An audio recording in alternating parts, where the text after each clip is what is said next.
Strah med ljudmi je upravičen. Včeraj je zato potekal miren protest pred občino Kanal ob Soči, kjer je potekala izredna seja o tej temi. Kakšno nevarnost lahko povzroči prebivalcem in okolju povečan sosežig odpadkov v Salonitu, bomo skušali odgovoriti z našimi gosti.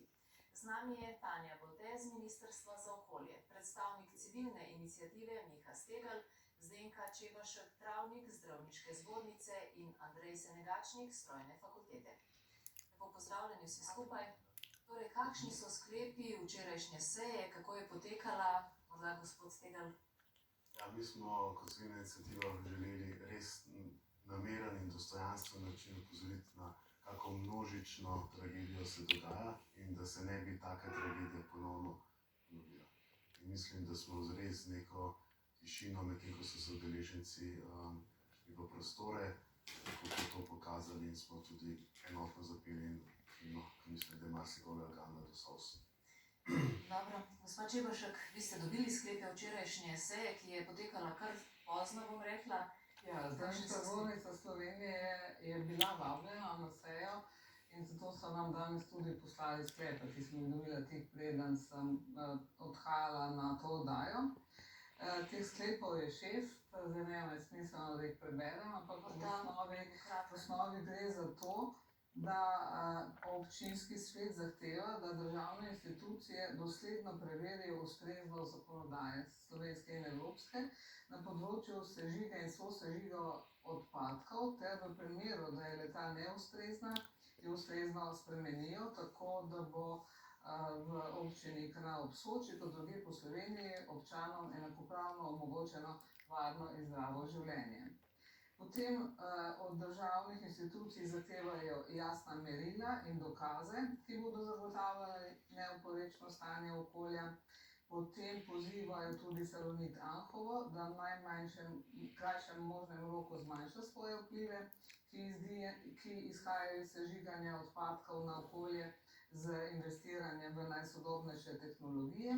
Potem pa še, da občinski svet od državnih institucij in ostalih zahteva, da se občino seznanja z vsem dogajanjem na tem področju, ter da se pri odločanju pri konkretnih zadevah upoštevajo specifične okoliščine obravnavanega območja, naj se izvede revizija vseh okoljevarstvenih dovoljenj za sosežig odpadkov, ki so bila izdana, in so se strinjali tudi, da se na Ministrstvo za okolje in prostor ter na Agencijo Republike Slovenije za okolje posreduje sklep sprejet na 9. seji občinskega sveta občine Kanal ob Soči. Dobro, hvala lepa. Torej, gospa Bolte, kakšno je dejansko okoljsko stanje na tej dolini?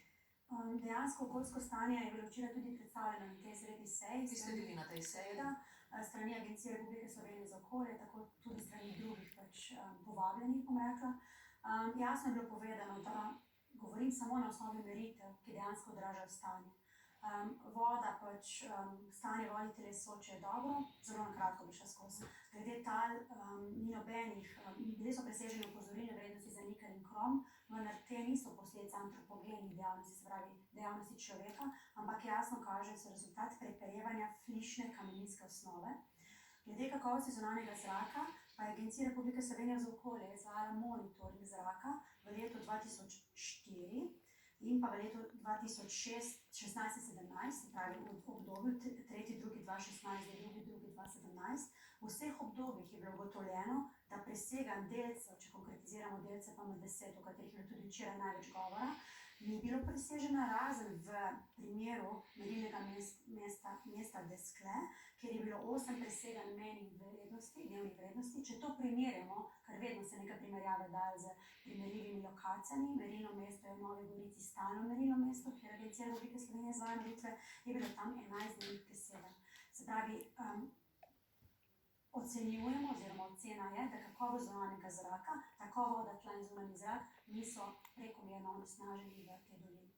Dobro, vrnili se bomo še tej temi.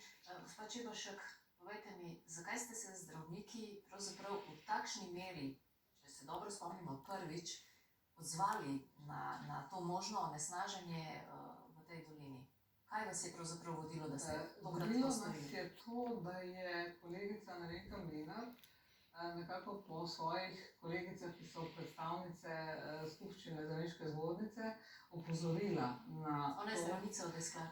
Dr. Mlinarjeva je zdravnica v Desklah in ima neposreden stik s pacienti. Torej ne govorimo o podatkih, ampak govorimo o ljudeh in o njihovih družinah. Torej ona je opozorila, da se situacija ne izboljšuje, da so pacienti, ki prihajajo s temi boleznimi, ki se jih lahko pripiše v onesnaženem okolju, vsak dan k njej, in da čuti dolžnost, da o tem spregovori javno. Potem je bilo to sporočilo predstavljeno na skupščini Zdravniške zbornice, hkrati s peticijo, da se zdravniki v Sloveniji in zdravniki in zobozdravniki nekako odzovemo s svojimi podpisi, da podpremo lokalno prebivalstvo in seveda zdravnico Mlinarjevo v teh njihovih zahtevah po pravih informacijah. In tu bi rada povedala, mi se danes težko pogovarjamo o teh koncentracijah, tudi jaz nimam specifičnega znanja z tega področja.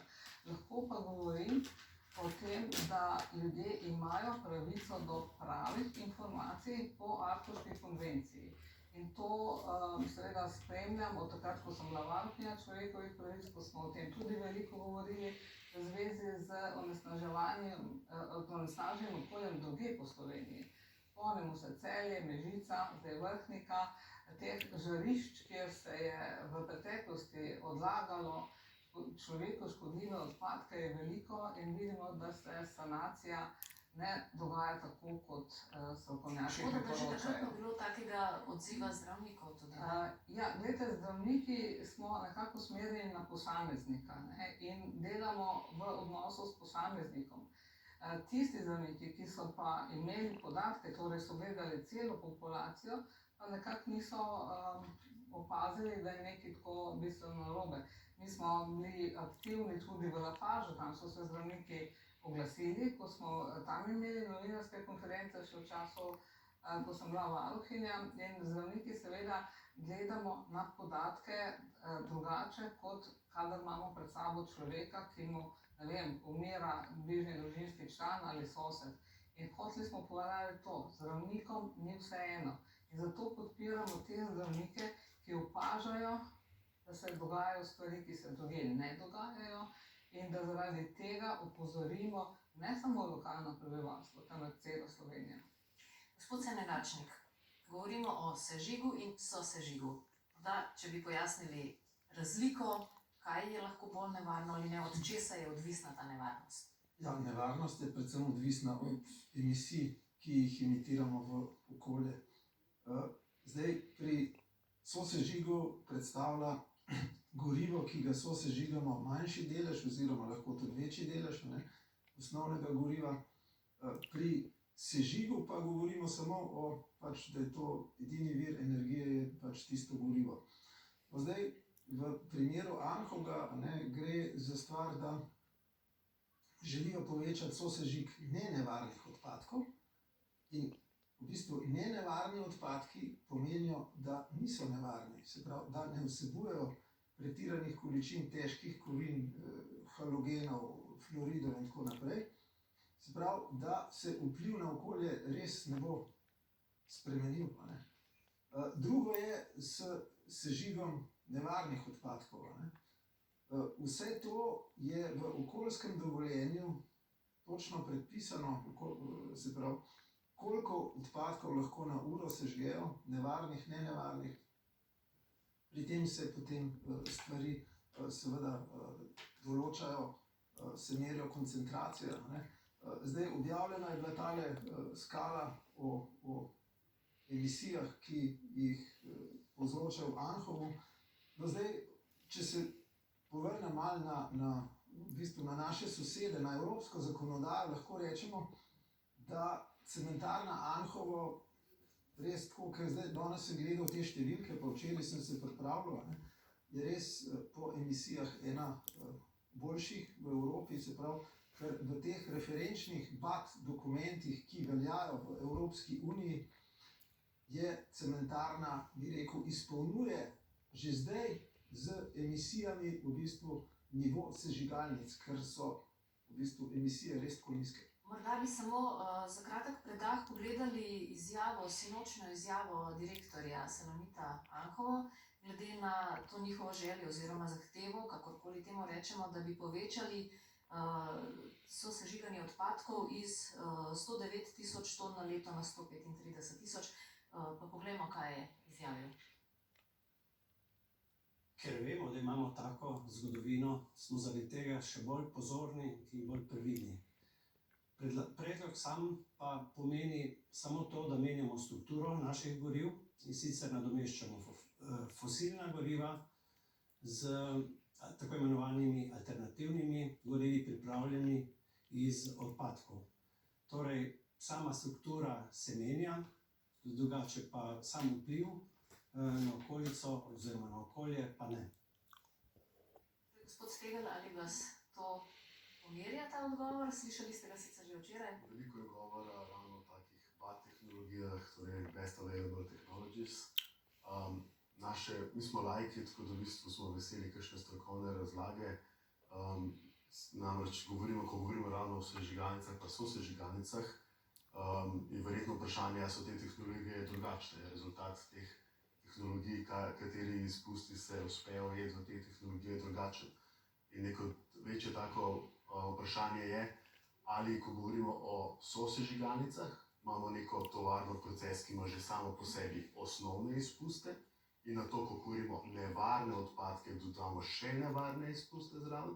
In medtem, ko imamo sežigalnico, ki ima verjetno drugačno tehnologijo, bo gospod verjetno pojasnil, ko je manjša količina izpustov, ker se sežiga samo odpadke.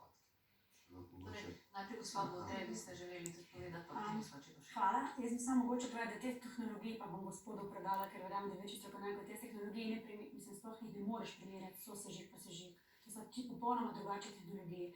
Rada pa to povedati, da so vse evropske, ker je bilo govora tudi o zakonodaji, tudi včeraj je bilo povedano, da so vse to prenešeno iz evropskega pravnega reda, ne želim se izgovarjati, ampak tukaj je Evropa zelo striktna, kako prenašamo kaj v naš pravni red. Imamo zelo redne kontrole in vsakokratni opomini, koliko pač prenos ni ustrezen. Glede zaključkov bi rada povedala to, da so bili revidirani, to so najboljše razpoložljive tehnologije v letu 2014-2019. Pri tem so sodelovali tako nevladne organizacije, kot države članice, kot evropska strokovna združenja. Tako da verjamem, da je tukaj noter bilo pač, bom rekla, vsa strokovna znanja, ki so vključena v najboljše razpoložljive tehnologije in te so neposredno v Republiki Sloveniji tudi uporabljive. Se pravi, nad vsemi zakoni vse.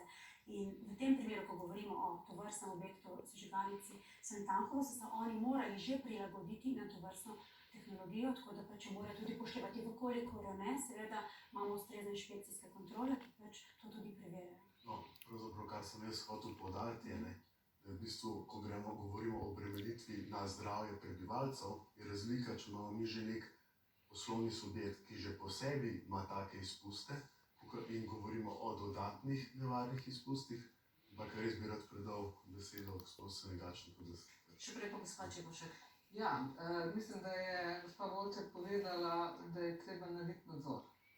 Ena moja izkušnja in drobec, spet iz obdobja mandata varuhinje, je ena majhna sežigalnica v Kamniku, kjer so se občani pritožili in smo šli pogledati skupaj s predstavniki ARSA in smo imeli dovoljenje, kaj lahko ta sežigalnica tam sežiga. Prebivalci okoliški so namreč rekli, da gre neki čudni dim ven, izpusti smrad, dokazovali škodo na rastlino in smo šli pogledat. Ne boste verjeli, sežigalo se je marsikaj drugega kot tisto, kar so imeli dovoljenje. In kaj se je zgodilo? Pravzaprav nič.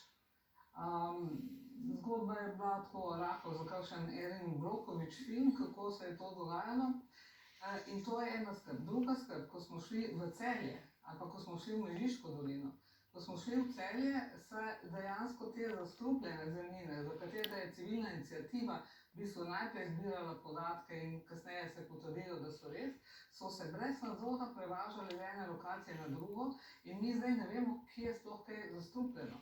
Skratka, ljudi opozarjamo na to, da so pozorni, kaj piše v dovoljenju in tudi kaj se dogaja v okolju. Kaj bo torej se zgodilo za to zemljino, ki tam, pravi gospod Bolte, da je vse v redu z njo. Ne vem pa, kam je ta azbest praktično padel, oziroma kje se ga da še zmeriti, ker nisem strokovnjak za to. Ampak dejstvo je, da je to področje, podobno kot Celjska, pa Mežiška dolina, pa zdaj ne vem še Vrhnika, ima neko okoljsko breme. In mnenje zdravnikov je, da v področju, kjer že obstaja neko okoljsko breme, kjer so ljudje z dolgoletnim bivanjem na tem področju že bili deležni nekih škodljivih vplivov, da v tistih okoljih najbrž ni dobro dajati dodatno breme. Gospod, vi pravite, da tam ni pravzaprav degradirano območje. Ne, mislim, glede zakona o varstvu okolja je jasen, glede tega, da je kakšno območje degradirano. In jasno povedano, na osnovi podatkov in meritev lahko dokažeš, da je območje degradirano. V primeru Soške doline, če lahko rečem, mislim, tukaj mogoče, ker ste gospa Čebašnik omenila, 3 različna področja so malce med seboj neprimerljiva. Povsod je ena specifika drugačna, ampak povsod seveda Celje, če lahko sem, Mežiška dolina in 7 območij, ki imamo zaradi kakovosti zraka, so seveda degradirane. Tam se izvajajo ukrepi, daje se dodatna finančna sredstva, spodbude, zato da z ukrepi poskušamo sanirati to območje. So pa malce neprimerljivi, govorimo pa kljub temu o Mežiški dolini, pa o stari, o dejavnosti, ki se tam je izvajala in se še vedno izvaja, ne? V Soški dolini dejavnosti, ki se je izvajala in se zdaj ne izvaja več na ta način, govorimo o azbestu in azbestnih kritinah, potem pač azbestnih izdelkih se prečujem, in govorimo o Celju, kjer je zopet en drugačen primer, ne? Jaz bi samo rada, ja seveda se strinjam z vsemi prenosi zemljine, z nevednostjo mogoče ljudi, kaj se povzročamo, ne? In kje vse imamo onesnaženo, zato tudi poskušamo preko vseh medijev in izobraževanj, karkoli imamo, ali ozaveščanja povedati, tudi skupaj seveda z drugimi organi, ki so za to pristojni, kaj se lahko na enem mestu, recimo Celje, pa karkoli, kot kakšna je zemljina, kakšni pridelki se lahko tam pridelujejo in tako naprej, da so ljudje osveščeni, kaj dejansko na njihovem področju. Želim še povedati to mogoče, ker ste omenila inšpekcijo, nimam s seboj podatkov, ampak Inšpekcija Republike Slovenije okolje, ki nadzira po tej zakonodaji, seveda tudi v tem primeru Salonit Anhovo, je opravila kar veliko nadzorov v tem obdobju, res pa ne bom govorila številkami na pamet, ker nimam s seboj lista, in vem, da ni bilo ugotovljenih nobenih večjih nepravilnosti, tako da pač nadzor verjamem, da je dober, in da pač si ne bi nihče dovolil, bom rekla tako, tudi v tem primeru Salonit Anhovo, pa ne bi bila kakšen odvetnik njihov, da verjetno bi kršili zakonodajo. Kolikor pa se kdorkoli krši, kot je bil primer, ki ste ga vi imela, pa mi ni znan, smo pa seveda takoj, mislim, pa so organi tisti, ki morajo takoj ukrepati, vzeti dovoljenje in zapreti tovrstno objekt. To se pa povsem strinjam, kolikor se ugotovi kršitev. Gospod Senegačnik, gledajte, kaj bi pravzaprav pomenilo, zdaj čisto konkretno, če bi Salonit Anhovo povečal za 1/4 sosežig odpadkov? Ja, Kaj vse bi šlo v zrak, kaj lahko škoduje? Ne, če govorimo o nenevarnih odpadkih, razen tekstil, papir, karton, to v bistvu se ne spremeni veliko. Tako da dejansko problem so nevarni odpadki, Nasilni? ampak v cementarnah je stvar takšna, da so v bistvu skoraj idealno okolje za sosežig odpadkov, zaradi tega, ker v tehnološkem procesu nastaja pri kalcinaciji apnenca, nastaja sveže, mehko žgano apno, ki ima izredno veliko aktivno površino, na katerega se vežejo te polutanti. Tako da večinoma te težke kovine, se pravi teh največ strupenih snovi, se veže znotraj samega procesa. Nekaj se jih ujame potem še v prahu, in ta prah, ki se izloča na vrečastih filtrih, se vrača nazaj v proces. Tako da dejansko seveda nekaj uide, tega tule objavljena tabela teh emisij iz Arsa, predstavlja v principu tako, da imamo težkih kovin 70 kg, živo srebro 60 kg, to so res nevarne snovi, ampak dejansko je tega izredno malo. Potem je največ dušikovih oksidov, ogljikovega monoksida, te stvari niso tako problematične. Žveplov dioksid, sem šel računati, recimo letna emisija iz Salonita Anhovo je polurna emisija iz Teša pred uvedbo čistilnih naprav. Tako da to so številke, ki so res izredno majhne. Problem je v tem, ker je dolina obremenjena s preteklostjo, z azbestozo, z azbestom. Načeloma smo pa tudi do 15 let ali 20 let nazaj pivo, ki smo ga pili, šel čez azbestne filtre. Zato je potrebna toliko večja preventiva. Ne, samo če je azbesta, veste, če greste smučati v Dolomite, dobite bistveno več azbesta, ker azbest je naraven material. Naraven material in razpršen v okolju. a ne. Gospod, tega želeli ste še nekaj dodati? Ja, da v bistvu ravno to, ne, da v bistvu smo prebivalci, za nas je pomembno, v bistvu, kakšno je okolje. Mogoče se zdi številka majhna, a ne, ampak ravno to naše vprašanje, v bistvu, kaj to pomeni sežigati nevarne odpadke, ker to je bila tudi namreč zahteva od civilne iniciative, da se takoj preneha kuriti nevarne odpadke, a ne, to gotovo v nekem deležu tudi uide, a ne. In sicer naše stališče je, da v bistvu ni v primeru nek take težke zgodovine, ni primerno, da se v bistvu čaka na dokaze, da je to zadeva dolgoročno škodljiva za zdravje. Torej, če bi nekdo prišel in uspel dokazati, da taki izpusti na trenutnem stanju zdravja prebivalstva ne poslabšujejo zdravje prebivalcev, potem se lahko imamo pogovore naprej. Ne? Ampak ker teh dokazov vsaj niso bili predstavljeni laičnim ljudem, je pa imamo svoje mnenje. Gospod, ali so te mejne vrednosti za sežig in sosežig vedno enako določene, ne glede na onesnaževalca, kraj? Seveda, to je predpis direktive. Tako kot sem že omenila, je pa ključno, kar je bilo že prej tudi omenjeno, kar je bilo v sklepih sprejeto, to se strinjam, da je odvisno, kam boš pa takšen objekt postavil. Ne? Ali je to prevetreno, ali kotlina, kakšne so meteorološke razmere, če hočemo, ne? In kakšno je že, pač karkoli druga onesnaženja. Včeraj mogoče samo toliko, no, ker je pač razgovoril tudi včeraj že vnemo velikokrat vprašanje, kaj ti skupki vseh polutantov, če lahko rečem, pomenijo skupaj. Mi imamo vsi mejne vrednosti za posamezne dušik, je se odzval za ne bi naštevala, ne? Kaj pa pomenijo, tudi če so pač nevarni, kaj pomenijo vsi skupaj kot koncentracija. Nihče ne znal povedati, ne? Tudi zdravniška stroka, ne? Ker je pač to dejstvo, da tega nihče ne ve, odvisno je verjetno, ne vem, zdravniki bolj veste kot jaz, se niti nimam za strokovnjaka, oziroma nisem pristojna, da to komentiram, ampak verjetno je odvisno že od kako kak človek reagira, kako reagira, vse je pač zelo odvisno, ne? In kaj ima že v sebi, seveda. Tako da dejstvo je, da tega ne vemo in tega nihče ne zna verjetno V Soški dolini je več teh onesnaževalcev, kateri vse še so? Aha, zdaj trenutno, jaz težko da rečem, kdo še je, bi mogla imeti res karto pa zemljevid pa tako naprej, verjetno gospod ve več od tega, kdo še onesnaževali, zdaj, ker moramo gledati manjše in večje.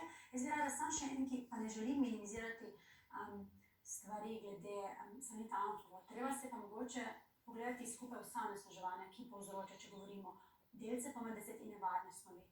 Dejstvo je, da več kot 2/3 emisij delcev PM10, ker pač vemo, da so nevarni, prodrejo globoko pljuča in tako naprej, še nižji 2,5 in 1, so zelo škodljivi za zdravje ljudi in da se bojo tudi nevarne snovi.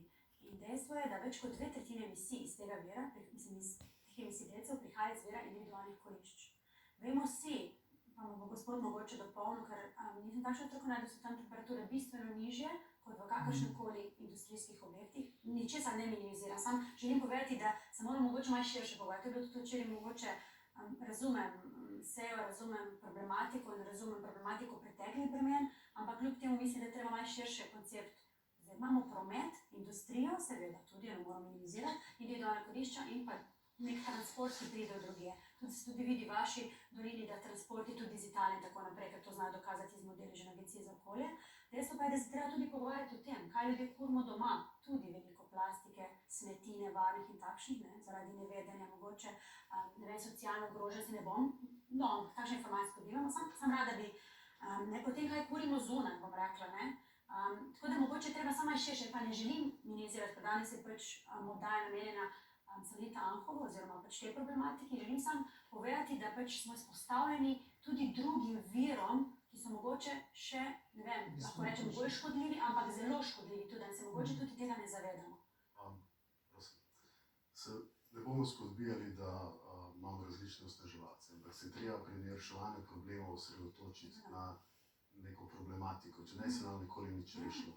In glede kurišč, ne kuriš se celo leto. Tudi vprašanje glede remonta in izpihavanja filtrov v nasprotno smer, ali vseeno pride lahko do izpustov v okolje.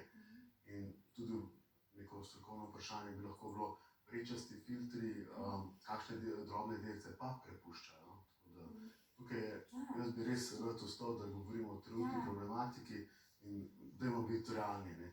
Ja, Prometa v Soški dolini pa ni toliko, kot v Ljubljani. Ne. Ne, sej, kar se prahu tiče, a ne, zakonska obveza je PM10, a ne, in to v bistvu po okoljevarstvenem dovoljenju meni se zdi, da je dovoljena emisija. Prah ima skupni prah, ja, 20 mg, a ne, emitira salonit Anhovega 2,6, se pravi 10-krat manj, a ne. Prah je res izredno, se pravi, praha ni več, a ne. Zdaj je dolina spet zelena. Včasih, ko sem bil jaz majhen, ko sem se peljal, tam je bila bela dolina od azbesta pa od prahu, a ne. Tako da, Gospod Senegačnik, Ja. ali po vašem mnenju, vaših analizah oziroma vašem strokovnem znanju potem menite, da če bi se dovolilo ta večji sosežig v Salonitu, da ne bi škodovalo okolju, prebivalcem? ne, če so to nenevarni odpadki, a ne, je načeloma to zdaj v bistvu alternativno gorivo, a ne. Zdaj, ko govorimo, a ne, če kurite Vprašanje pa je polietilen, nadzor, ne? ja, to se Nadzor pa pa strinjam, poglejmo, globoko ravno se poglejmo, strinjam, ne, kdo to pa- izvaja nadzor te to pa meritve. nadzor je pa treba, Prav ja. tako, kaj je sinoči povedal direktor Salonita Anhovo, prosim. Monitoring oziroma meritve vseh naših izpustov opravljamo v skladu z zakonodajo. Slovenska je za vsa industrijska podjetja enaka in je tudi izenačena z evropsko. Torej, plačujemo sami, vedno onesnaževalec plača, izvajajo pa meritve pooblaščene, certificirane in pa neodvisne inštitucije. In tu mi nimamo, večkrat slišim očitke, ja, saj sami plačate, ne, pa še bojo še ponaredili po vaših navodilih. To se pogosto To sliši. pogosto slišim in še enkrat si upam z tega mesta zatrditi, predvsem pred našimi delavci, pa prebivalci Soške doline, da temu ni tako in prepričan sem, da je vse v najlepšem redu z meritvami. Pa vi, gospa Čebašek, ste prepričani? Jaz v to konkretno situacijo ne morem spuščati pa komentirati, ker jo ne poznam. Ampak spet izkušnje iz preteklosti so bile, da so bile razlike med meritvami, ki so jih opravili te, ki so spuščali onesnaženje v okolje, in tistimi, ki so jih naročile civilne iniciative ali pa nevladne organizacije. To smo srečali večkrat.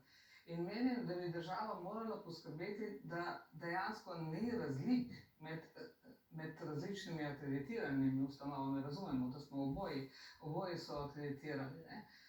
Tako da ljudem je pa treba povedati. Je treba povedati, kdo je ta izvajalec, katere so reference, kje je to že ocenjeval in ali so bile te ocene vedno skladne z nekim drugim ocenjevalcem. Skratka, ljudje potrebujejo informacije. Poglejte, zdravniki opozarjamo, rečemo, zdrava prehrana. In smo naučili ljudi, da pogledajo na deklaracije, koliko je maščob, koliko je soli, koliko je aditivov, dodatkov, in ljudje znajo to prebrati. Niso znali takoj, ko se je to začelo.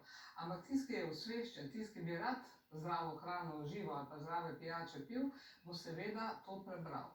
In podoben princip, ne seveda enako, podoben princip mi pričakujemo, da bodo ljudje v okolju nekega objekta ali pa neke skupine onesnaževalcev dobili jasne podatke. In če je treba te podatke potrditi z neko drugo ali tretjo inštitucijo, bi morala za to poskrbeti država. O tem jaz govorim. Torej, da ni vedno za zaupati eni ustanovi, ni, to lahko povem, in da se lahko zaupanje gradi postopoma s tem, da se dejansko izbirajo onesnaževalce.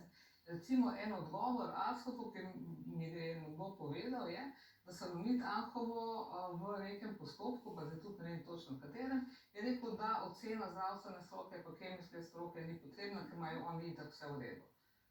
Če sem jaz prebivalec tam okoli, bi me zaskrbelo, zakaj pa ne dajo te ocene, če je vse v redu.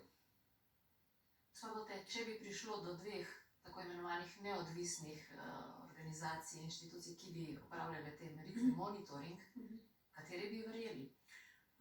Če bi denimo eno naročil Salonit Anhovo, drugo pa civilna iniciativa ekološke. Tako kot je pač gospa Čebašek omenila, to je zelo stalna tema, bom rekla, pogovora, tako pri prejšnjem varuhu, zdajšnjem, tako strani nevladnih organizacij, ker pač dejansko povzročajo to vrstne meritve, ki jih izvajajo, pač naročajo, bom rekla, operacije sami, veliko nezaupanje. Zato iz tega razloga je tudi Ministrstvo za okolje in prostor bo izvedlo analizo, kako je to v tujini, kako se to v tujini lotevamo, ker dejansko nimamo prave slike, kaj tujina počne. Včasih je nemogoče pričakovati, da bo vse država prišla pa zmerla, ampak verjamem pa, da nadzor mora biti seveda in vekolikor se ugotovi nekaj nepravilnosti, ima Inšpekcija Republike Slovenije za okolje to pristojnost, da zbere neodvisnega izvajalca teh meritev in pač nenapovedano pride in zmeri. Tako da pač to vsekakor. Je pa potrebno in nujno to, ker je pač tudi omenjeno, da so vsi podatki javni, dostopni javnosti.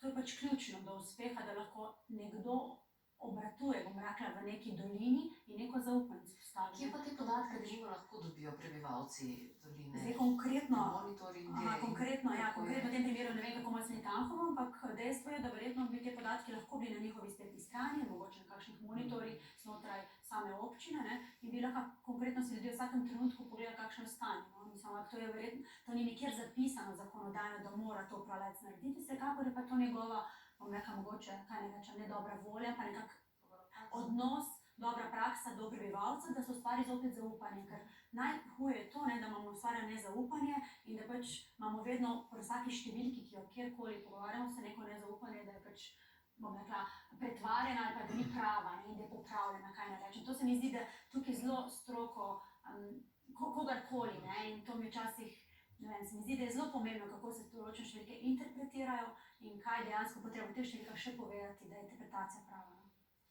No, sej, veliko je govora v mejnih vrednostih, pa da je znotraj zakonodaje, ne? Veliko je govora o delcih PM10, ampak jasno je, da so še bolj nevarni še manjši delci. Torej, v bistvu, prvo mora zakonodaja tudi te mejne vrednosti pravilno ovrednotiti in zakonodajno zastaviti, zato da bo lahko sploh kdorkoli imel kakršenkoli vzvod. In v bistvu to, ne, da se v bistvu vse zelo lepo, da se v bistvu na internetu v živo objavljajo številke, ampak mi prebivalci nismo strokovno podkovani, da bi se lahko dali. Ne. In glede zaupanja je tukaj res slaba izkušnja, zelo slaba izkušnja z azbestom. In odkrito povedano, ko človek gleda okoljevarstveno dovoljenje in vidi vplivno območje po ograji Salonita, to ne izboljšuje nobene kredibilnosti in zaupanja prebivalcev. Tako da razumemo, o čem govorimo. Lafarge je bilo podobno, ne? Vplivno območje na parcialni meji od onesnaževalca. Gospod Senegač. Ja, zdaj, kar se tiče teh meritev, ne, emisij, načeloma okoljevarstveno dovoljenje predpisuje vse standarde, EN standarde, po katerih se to izločuje. Seveda zdaj, če gremo na meritve emisij težkih kovin, ne, so to snovi v sledovih in se to je potrebno izločevati 6 do 8 ur ali pa še več. Načeloma lahko imate zdaj tudi vzorčevanje